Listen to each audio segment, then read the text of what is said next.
Hey there, folks. This is Javier here coming to you live. I wanted to have a little bit of a serious discussion tonight. And obviously, my last two videos were political related. But I wanted to use this video to talk about my predictions for the aviation industry. And I feel like, I'm going to be real with you guys. I feel a little bit like I've seen into a crystal ball a little bit about what's going to happen if things keep trending the way they are. And honestly, we cannot even hide from this. We have to be very real here. Well, as we know, first of all, that, the price of gas, the price of food, the price of everything is going up. Gas, food, housing, rent, cost of living, everything.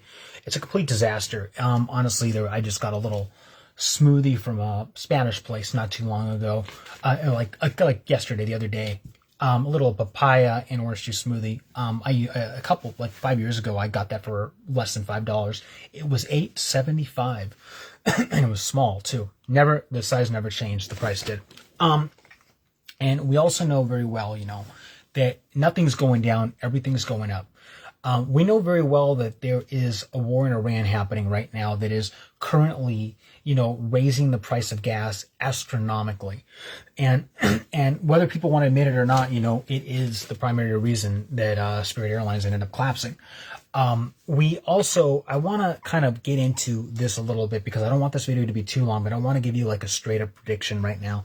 And this prediction stands if things keep trending the way they're trending. Say the war in Iran continues, say the gas prices keep going up and up and up, and the cost of living and whatever, cost of living, food, housing, rent, whatever, everything keeps going up and up and up and up. Particularly if the price of gas and everything else, I have a very bleak and unfortunate and rather scary number of predictions for the airline industry. Predictions for the airline industry. And I'm going to start with one in particular. I believe that if things keep going the way they are going, with the very thing that killed Spirit Airlines, if things keep going the way they are going, I believe American Airlines is going to collapse within the next 10 years. Let me explain why. Currently, I'm going to give you guys a couple of facts here. American Airlines at the very moment is $34 billion with a B, billion dollars in debt. Astronomical number. American Airlines has been struggling for a very, very long time. This is the scary part. American Airlines has been struggling since before they merged with U.S. Airways. As a matter of fact, when American merged with U.S. Airways was actually doing well. If you guys remember U.S. Airways, I used to fly U.S. Airways, living in Phoenix at one point in my life. When American Airlines merged with U.S. Airways was actually doing well. American Airlines was struggling and was bankrupt. I think they were either at bankruptcy or darn near bankrupt. I think they were bankrupt at the time when they merged with U.S. Airways. U.S. Airways basically sacrificed itself to keep American Airlines running. That's basically what happened. So about 10 or so years ago, 2015, 14, I think it was maybe 2014, 2013, 2015-ish, whatever, American Airlines merged with U.S. Airways. American Airlines at the time was the struggling carrier. U.S. Airways was not. U.S. Airways was doing well financially. American Airlines was bankrupt. U.S. Airways was not. And after 10 years, American Airlines, fast forward all the way to today, after 10 years, American Airlines has not been able to get its act together. Yes, they're a global carrier. Yes, they got flights all over the world. Yes, they're pulling in billions of dollars of revenue all over the world, or millions or $1 billion of revenue all over the world. But they are still $34 billion in debt right now that they are struggling to pay off. And there's a deadline coming up for them. If they don't, I read this online, and this is just something I read, if they don't get their act together by the year 2028, then American Airlines will be facing severe financial difficulties. So continuing on this, they haven't got their act together in the past 10 years. So American Airlines hasn't got their act together in the past 10 years. Okay, so if American Airlines doesn't get its act together now, by 2028, they are going to be facing severe financial difficulties. And I want you to understand that American Airlines is way too big to merge. They're a monster airline. They got over 1,000 aircraft all over the world, active aircraft, and American Airlines is way too big to merge, yet they are currently at the bottom of the so-called big three. American Airlines is at the bottom of doing worse than United, doing worse than Delta. They're doing far worse than United and Delta. And they're even doing worse than Southwest, actually, which is even extra scary. There's even airlines like Alaska Airlines and other ones that are doing better than American right now. I think that Alaska and other airlines are currently, I even think Breeze is a small airline, but in general state, they're doing better than American. Most airlines right now are doing better than American Airlines is. And that's actually frightening. So if they don't get their act together with their massive debt amount by 2028, they're going to go bankrupt again. And after that, if they don't get their act together after that, maybe creditors will help them, whatever. But it's hard to see creditors helping them, because at the end of the day, they are at the point where they still owe $34 billion in debt. And so why would creditors continue to help them with that? Maybe they'll get a government, maybe because of their massive size, they'll get a government bailout or whatever. But the point is, like, within the next 10 years, if American Airlines doesn't get its act together and they continue to mount up that debt and they continue to, bleed and struggle financially like they have been doing for the past 10 years since they merged with US Airways, combining with the fact that they're way too big to merge, I think American Airlines is going to collapse within the next 10 years. That's a very terrifying prediction. And if it does collapse, it's going to leave massive shockwaves throughout the entire aviation industry. Again, this is assuming that the economy continues to stay bad. The economy, price of gas continues to stay up, et cetera, et cetera. I predict that American Airlines will collapse within the next 10 years. That's my prediction. If things keep going the way they are. Also, in regards to JetBlue, right now JetBlue is pulling all kinds of flights out of, hubs in New York and Newark and all that stuff. And they're cutting routes left and right. They've cut like 11 routes, I think. And with Spirit Airlines gone, they're trying to take advantage. They're currently trying to build a massive hub in Fort Lauderdale while they're nearing $9 billion in debt at the end of the day, which is, by the way, due next year.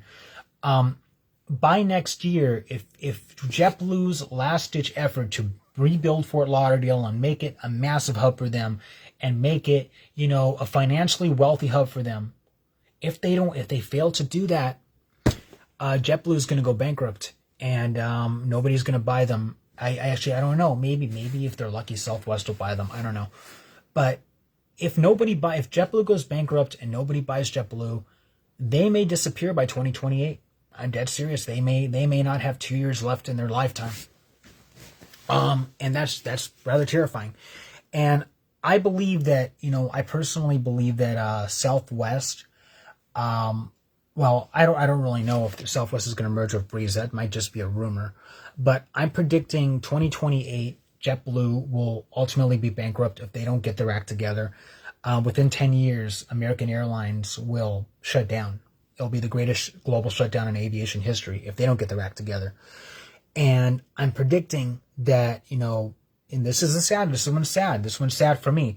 Frontier Airlines is mounting its debt up right now. And they haven't made money in years. They haven't even made, Frontier hasn't made a profit in years. JetBlue hasn't made a profit in years. I don't even think Americans made a profit in years, So right now, the scary thing about Frontier right now, and I'm going to be real about this because this airline is near and dear to my heart. I really care about Frontier Airlines. But the scary thing about Frontier is that, first of all, they haven't made money in years. They have mounting debt. They have a 50+% chance of bankruptcy in the next few years. And they have another problem, too. The fact that Allegiant just merged with Sun Country. So Frontier now has fresh competition. Allegiant and Sun Country have merged together, and their Allegiant is now aggressively expanding its routes into all the former Spirit hubs. Now, granted, Frontier is too. But also, there's another problem. That problem is Breeze Airways. Breeze Airways they just popped up a couple of years ago, and they're now aggressively expanding in all the Spirit hubs, and they're expanding everywhere else as well. And right now, Breeze Airways, both Breeze Airways and Allegiant, are doing way better financially than Frontier is. Way better financially. We're at the point right now where Frontier is like the grandfather of the ultra low cost carriers. Frontier right now is like the grandfather of the ultra low cost carrier airlines. And that's terrifying, because they are now, with Spirit gone, Frontier is the oldest ultra low cost carrier in the United States. Frontier is the oldest ultra low cost carrier in the United States. With, like, Frontier is the old vibe now. Like, first of all, Spirit was the old vibe first. Now Spirit has collapsed. They have ceased operations due to mounting debt, gas prices, etc., all kinds of things. Frontier right now is the new Spirit. Frontier right now is the new Spirit Airlines right now. They are the oldest ultra low cost carrier. They are the airline that, charges for bags, charges for printed boarding pass, charges for snacks and beverages on plane, etc., even for water bottles. Frontier is the new Spirit Airlines. And being the new Spirit Airlines, Frontier takes on the role as like the grandfather of the ultra low cost carrier industry. But also, even though Frontier looked good in comparison to Spirit at the time of Spirit's collapse, out of all the airlines, it's between Frontier and JetBlue of which airline is now doing the worst financially. The worst. Frontier hasn't made money in years. American hasn't made money in years. JetBlue hasn't made money. JetBlue hasn't made money in years. And unfortunately, if Frontier ends up going bankrupt due to ever raising debt, which is a very big possibility, if they end up going bankrupt because Allegiant and Breeze end up sweeping up the competition as fresh new airlines, Frontier may see the same fate as Spirit, the exact same fate, and probably within the next 2, 3, 4 years or whatever. And I really do see things going that direction. Frontier has mounting debt, hasn't made money in years, is the old ultra low cost carrier right now, and has fresh competition from Allegiant and Breeze and obviously Southwest and the big airlines, which are doing way better than they are, exception of American. Within 5 years, I do think that there may not be a Frontier Airlines or a JetBlue Airlines. Within 10 years or less than that, I do not think there will be an American Airlines either. I think that maybe Southwest will merge with Breeze or something like that. And probably within the next 10 years, we're probably going to be down to the big three. The big three will probably end up being Delta, United, and Southwest. Those will be the new big three. And then there'll be Breeze and Allegiant, which will be struggling. By the way, Allegiant may be bankrupt too, may be facing bankruptcy risk too, but in the more long term. And I just think that air travel is going to get a lot more difficult if things keep going down the track that they are going. I don't think a Velo is going to survive either. Probably in the next 5 years or so, they may be defunct as well. Things are getting rather dark. And I guess we'll just have to see what happens. There's a lot of issues going on right now in the world. The world is getting crazier. And if things keep going the way they're going, like I said, we're in biblical times. I do believe that. I do believe legitimately we are in biblical times. Just some thoughts. Just thought I'd share these thoughts. Thanks for watching. Tuning out.